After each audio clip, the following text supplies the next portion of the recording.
দিচ্ছে না, দিয়ে আমি ফরগেট মারছি, পাসওয়ার্ড ফরগেট মারলাম, পাসওয়ার্ড কোডও আসলে ফরগেট হবে না, আসছে না, কিছু হবে না। এসছে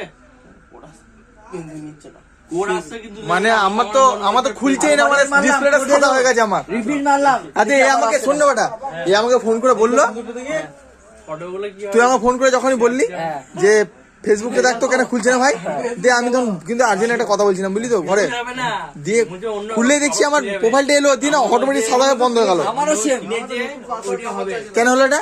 মানে আমার প্রোফাইলটা এলো, এসে না লিখা আছে গুলো সিজন এক্সট্রা ফোনটা ধর সাবিরি কিনেছে, হ্যাঁ। রেজিস্টার মারবে তো, হ্যাঁ। সেরকম ওই ফেসবুক মানে অন্য কোম্পানি কিনে নিয়েছে মনে হচ্ছে। তাহলে আমাদের ID গুলো? কিনে নিয়েছে, আমাদের ID গুলো? ID গুলো আবার চলে আসবে। আইডি গুলো আসবে তো? এই লেন্স কিনে নিয়েছে মনে ওর হয় ছেলের বিয়েতে যাওয়ার এ তাহলে? কত 18 কোটি টাকার ঘড়ি দেখানোর জন্য নাকি? তাহলে আমার কাছে মার জোগাড় করার পর অবাক হয়ে এই গেছে। যে যে আমার 5G করলো, কত মানুষ